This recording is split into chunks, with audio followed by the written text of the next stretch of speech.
Assalamualaikum warahmatullahi wabarakatuh. Selamat siang, salam sejahtera bagi kita semua. Selamat siang juga untuk Bapak Hendro Murtianto MSc, selaku dosen mata kuliah Meteorologi dan Klimatologi Universitas Pendidikan Indonesia. Saya Hanifah Nurdini, mahasiswa Universitas Pendidikan Indonesia, program studi Sains Informasi Geografi. Sebelum saya mulai presentasi menjelaskan materi saya akan membacakan sebuah pantun. Piknik mari bawalah tikar, dekap erat jangan tergores. Pendidikan bukan tentang gelar, semuanya murni menceritakan proses. Nah, pada kesempatan ini saya akan menjelaskan tentang revolusi bumi. Meskipun tampak tidak bergerak, sebenarnya bumi berputar dengan cepat rata-rata lebih dari 1.600 km per jam. Bumi meluncur menembus kegelapan angkasa dengan perjalanan mengelilingi matahari lebih dari 100.000 km per jam. Saking cepatnya bumi berputar, sehingga menyebabkan gerakannya tidak terasa. Kita tidak menyadari gerakan yang cepat ini karena kita terkunci dengan kuat di tanah oleh gravitasi. Setiap benda yang berada di dekat permukaan bumi selalu memiliki gaya tarik bumi. Namun, benda yang berada jauh dari permukaan bumi atau luar angkasa tidak dipengaruhi oleh gaya tarik bumi. Lalu, apa sih revolusi bumi itu? Revolusi bumi adalah gerak bumi pada orbitnya mengelilingi matahari. Bidang orbit bumi mengelilingi matahari disebut ekliptika. Selama mengitari matahari, poros bumi selalu miring 23,5 derajat terhadap garis yang tegak lurus ekliptika. Orbit planet-planet lain tidak sebidang dengan ekliptika. Sudut antara bidang orbit planet lain dengan ekliptika disebut inklinasi. Dilihat dari matahari sebagai kerangka acuan, bumi melakukan suatu revolusi dalam 365,25 hari atau 1 tahun dalam sebuah orbit elips yang mendekati lingkaran. Nah, dalam revolusi bumi terdapat istilah perihelion dan aphelion. Apakah perihelion dan aphelion itu? Perihelion merupakan titik orbit benda angkasa, entah itu planet atau komet yang paling dekat dengan matahari. Sedangkan aphelion merupakan titik terjauh orbit suatu benda angkasa dari matahari. Kira-kira, apa yang menjadi penyebab berubahnya jarak dari bumi ke matahari ini ya? Jawabannya adalah karena orbit planet berbentuk elips. Berbeda jika planet memiliki orbit lingkaran, tentu memiliki jarak yang konstan. Bentuk elips pada orbit ini juga disebabkan oleh daya tarik gravitasi antara bumi dengan matahari. Bentuk elips inilah yang menyebabkan jarak bumi ke matahari berubah-ubah.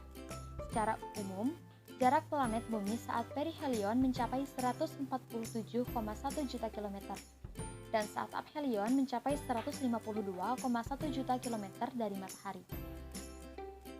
Lalu, apa aja sih dampak dari revolusi bumi?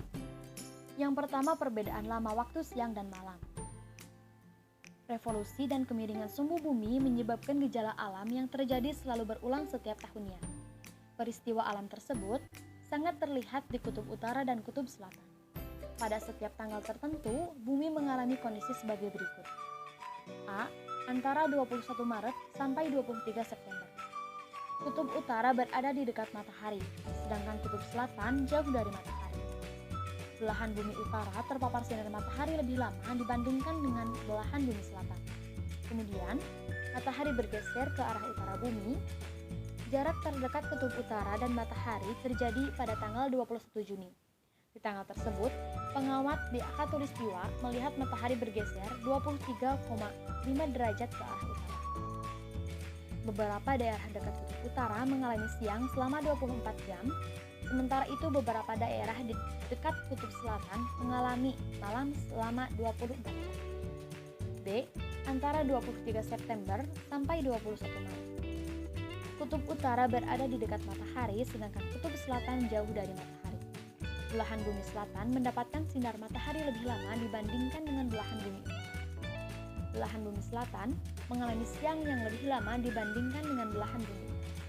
Kemudian, matahari bergeser ke arah selatan bumi. Beberapa daerah dekat kutub utara mengalami waktu malam 24 jam, sementara beberapa daerah dekat kutub selatan mengalami siang selama 24 jam. Pada tanggal 22 September, kutub selatan berada di posisi paling dekat dengan matahari. Pada tanggal tersebut, pengamat di Khatulistiwa melihat matahari bergeser 23,5 derajat ke arah selatan. C. Antara 21 Maret sampai 23 Desember. Jarak matahari di kutub utara dengan kutub selatan adalah sama.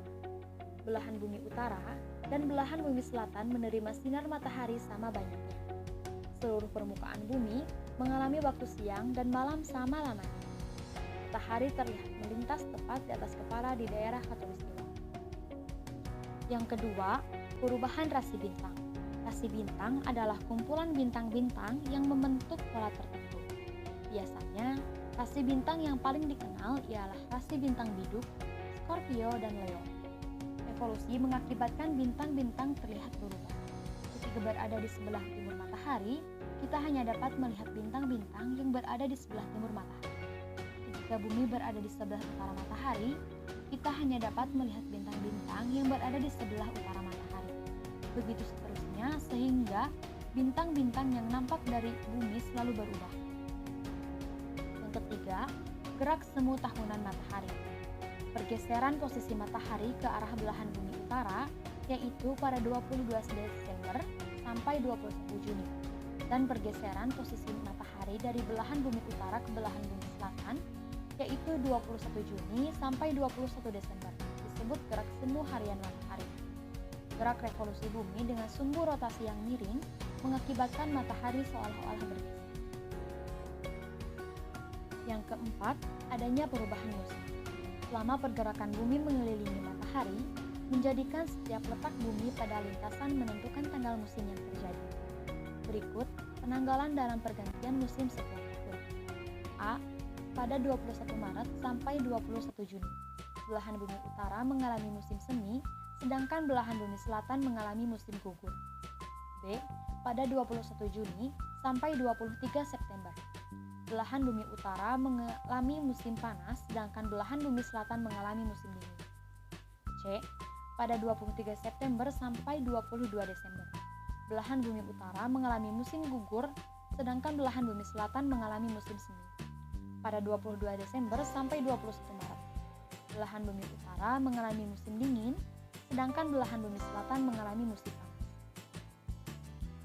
Yang kelima, ditetapkannya kalender Masehi, dan yang keenam, adanya tahun Kabisat. Terakhir, hitungan kalender Masehi dibuat berdasarkan kala revolusi bumi, yaitu 1 tahun ditempuh dalam 365,25 hari. Karena tidak mungkin membuat hitungan seperempat hari, untuk memudahkan penanggalan, maka setiap tahun lamanya adalah 365 hari. Sedangkan pada tahun keempat, sisa 1/4 hari dijumlahkan menjadi 1 hari, yang dibuat pada tanggal 29 Februari. Inilah yang disebut tahun Kabisat, atau disebut juga dengan istilah tahun kelipatan 4. Jadi kesimpulannya, revolusi bumi merupakan perputaran bumi mengelilingi matahari selama 365,25 hari atau 1 tahun.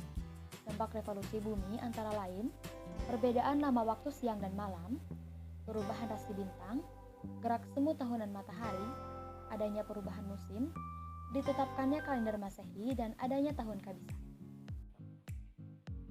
Pengetahuan sangat berharga bagaikan darah dalam tubuh manusia. Manusia ketika kekurangan darah, maka tubuh pun akan menjadi lemah. Jika manusia kekurangan pengetahuan, maka otak pun akan menjadi kering. Tak ada gading yang tak retak, begitu pula presentasi ini. Saya Hanifah Nurdini, terima kasih. Wassalamualaikum warahmatullahi wabarakatuh.